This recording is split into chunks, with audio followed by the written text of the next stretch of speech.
Hindi ko po lubos maunawaan kung paano pong naisama ang aking pangalan sa listahan ng mga di umano'y nagkaroon ng insertion sa pondo ng DPWH sa ilalim ng 2025 NEP o tinatawag ngayong Cabral's List.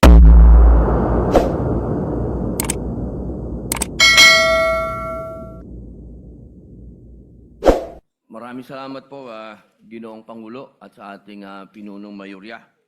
Assalamualaikum warahmatullahi wabarakatuh.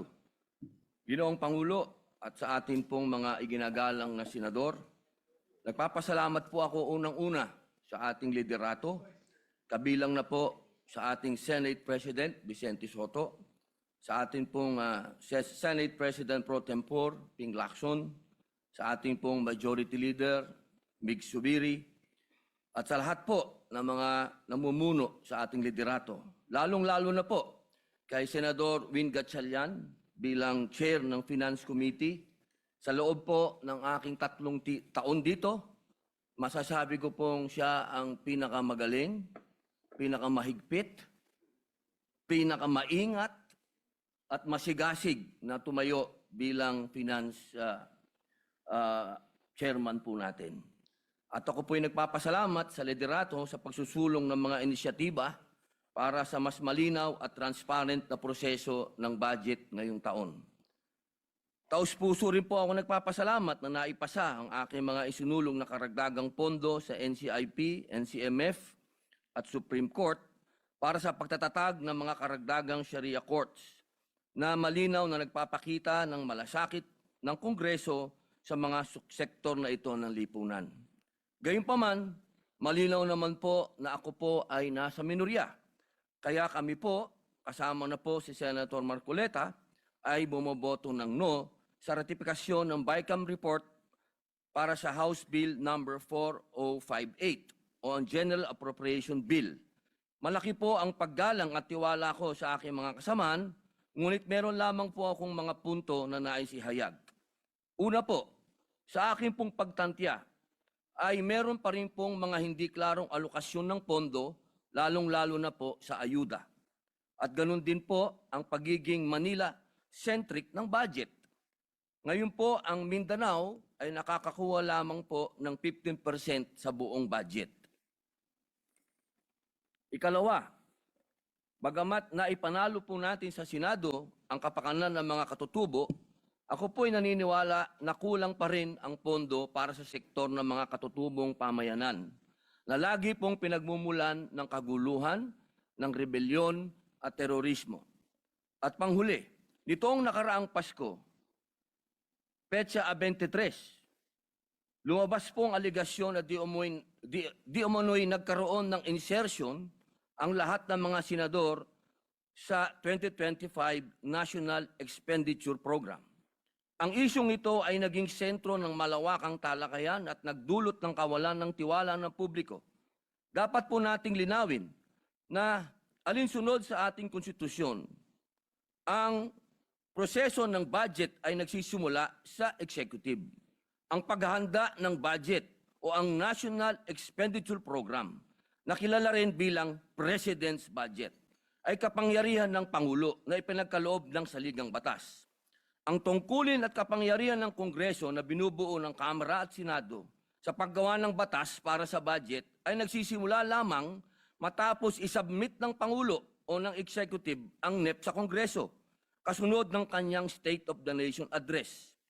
Malinaw po na pagdating sa NEP, wala po dapat pangingialam ang legislation, sapagkat ito ay pawang kapangyarihan ng sangay ng Executive.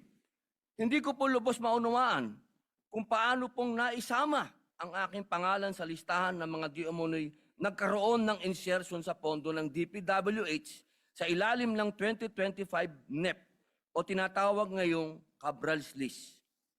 Ginoong Pangulo, napakasakit po nito sapagkat ako po sa panahon na yon ang presidente ng opposition party na sa kalagitnaan po ng kampanya at eleksyon ay nailagay po ang aking pangalan dito. Ito po'y napakasakit po para sa akin. Dagdag pa po rito, nariyan pa po ang agam-agam na maaari muling maiuwi sa category ng for later release ang malaking bahagi ng budget. Partikular na ang amyendang ating inihain sa bulwagang ito.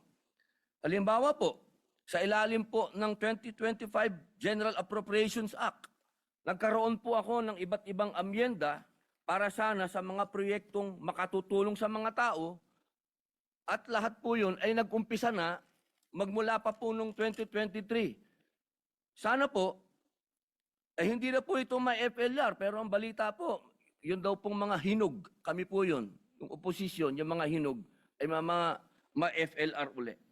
Kung ganito lang din po ang mangyayari, hindi ba't parang nasasayang lang ang paghihirap at pagsisikap natin sa deliberasyon? Ang FLR ay bahagi ng proseso, pero nagresulta ito ng pagkaantala sa agarang benepisyo para sa mga nangangailangan nating kababayan, lalong-lalo na po yung nag-umpisa ng mga proyekto. Ang deliberasyon at pag-aproba ng pambansang budget ay isang malaking responsibilidad ng legislation na hindi dapat pinababayaan. Huwag sana nating hayaan na ang reputasyon ng Senado at ng buong institusyon ng Kongreso ay masira dahil sa pagkakaroon ng mga aligasyon at kontrobersya.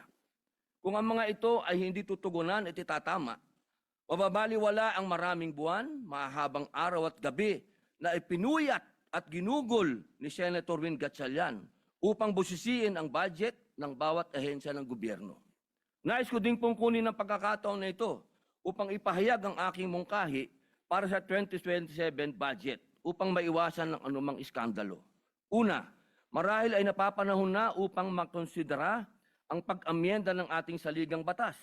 Naway maisang-alang-alang ng ating kasama, Senador Kiko Pangilinan bilang tagapangulo ng Committee on Constitutional Amendments and Revision of Codes, ang pag-update sa mga probisyon ng konstitusyon, lalo na po patungkol sa kapangyarihan ng legislation sa pag-amyenda ng budget. Baka maaring pag-aralan kung nararapat nating alisin ang kapangyarihan ng legislatura na mag-amyenda ng budget dahil nakita nating madali itong maabuso ng mga gahamang nasa pwesto o di kaya'y patibayin ang mga limitasyon sa kapangyarihang ito. Pangalawa, batid ko pong matagal na proseso ang pag-amyenda ng saligang batas dahil sa usapin ng voting jointly at voting separately.